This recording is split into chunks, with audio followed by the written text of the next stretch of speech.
Hi, welcome to my resource. This is a resource that I hope will help English lecturers running an extensive reading programme for foundation students. It aims to enhance their assessment and feedback practices and is based on my experience and the literature. So the main focus of this resource is formative feedback, which takes place during the programme rather than the summative feedback which occurs at the end. And I think that formative feedback can really enhance an extensive reading project. So what exactly is the extensive reading programme? Well, it helps students to read more fluently and rely less on dictionaries, because I firmly believe that reading is the cornerstone to success in education. It also helps them to gain an insight into Western culture and civilization, develop the presentation and report writing skills that are so helpful and necessary in all their courses, regardless of what they choose to study after the foundation, and also to enjoy reading and develop more positive attitudes towards learning English. So what's the format of the extensive reading programme? Well, it's one contact hour a week in the lab, and students read a graded reader of their choice from the library, mostly at home, which encourages time on task. Then they do a short in-class presentation after they've finished their book, and they also write a short report. And there are strict guidelines to personalise the report and to avoid plagiarism, because in the past students have gone on the internet and just copied a whole report. So it's personalised, and we also are trying to avoid the retelling of the entire story. So this presentation and the report are integrative, as they also prepare students for other subjects. It's very useful. So if you like, you can click here to see some guidelines for the extensive reading programme. So how is it assessed? Now this has been very tricky, as the literature strongly advises against any form of testing or assessment, with Malley saying that reading is its own reward.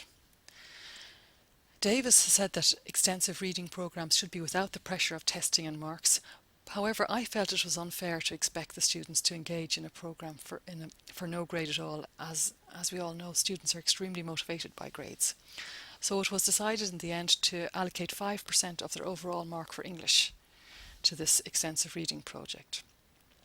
So that's why the focus of this resource is on the feedback rather than the assessment, as the assessment only counts for 5%. So before we go into talking about the project itself, let's have a look at the principles of effective feedback. There's loads in the literature about effective feedback, and so I've tried to distill them into 3 key ideas. The first one is that information becomes feedback only when it is used productively. That's Carlos, 2015. The next idea is that key learning activities, as well as special tasks and tests, provide opportunities for the provision of feedback. So that's everyday learning activities, not to be overlooked. And the final one is flipped feedback, which means the emphasis on the draft provided in task rather than on the finished product. And so nowadays in the contemporary classroom, what should feedback look like? Well, contemporary feedback occurs in a range of formal and informal settings. It originates not only from the teachers, but also from the students, their peers, and ultimately the student, him or herself. It's ongoing over the semester and should be integral to learning activities, dialogic, and should feed forward to future tasks. So the feed forward aspect is very important. It means that the teacher should also, or the other students, should give advice on what to do next to improve their next presentation. It also occurs in multiple auditory and visual formats. So now, how can these principles feed back into the extensive reading project? That's the next question. So I've identified 5 key steps to help, and the first step is models. So the action point is that the teacher could show short videos of good and bad presentations. Now these videos could be very short, just a minute or two, and the teacher might have to mock up 1 or 2 of them, him or herself. Then the students mark them based on a few simple criteria on a checklist. These criteria should be very simple at this point. And then the students and the teachers together discuss the grades in the comments, sharing opinions.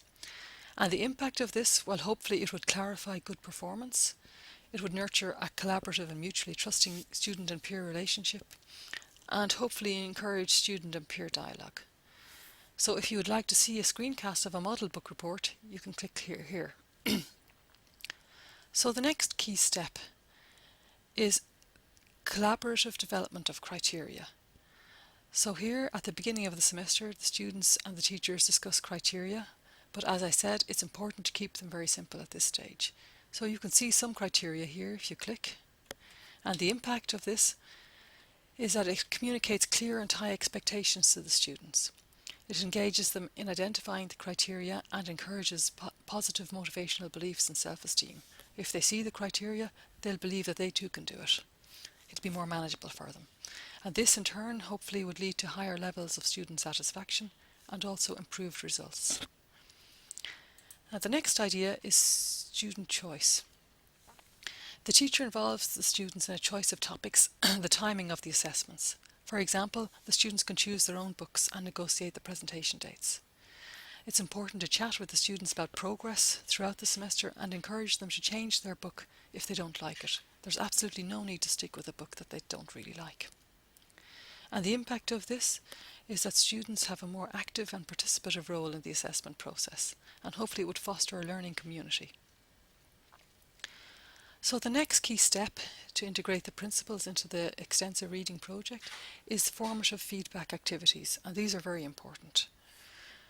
Here the student sets up tasks and gives formative feedback across topics and weeks. A first possible formative feedback activity could be anticipatory feedback.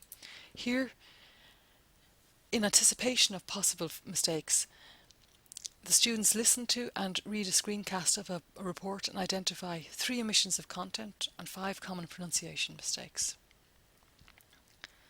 A second activity could be an anticipatory feedback exercise to improve pronunciation and fluency.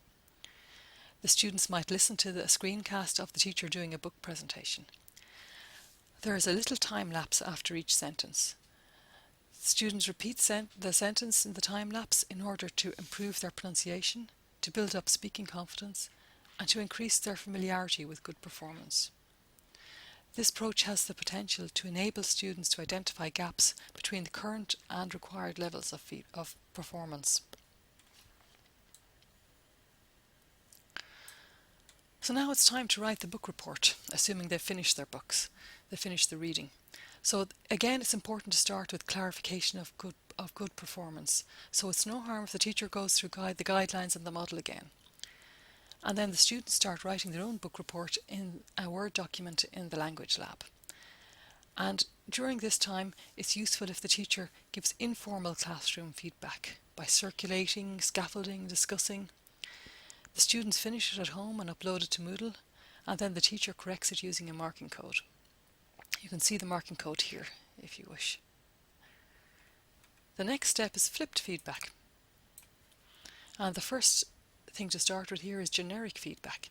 In the next class, the teacher starts with a generic correction exercise, an error correction exercise based on the common errors in the draft book reports.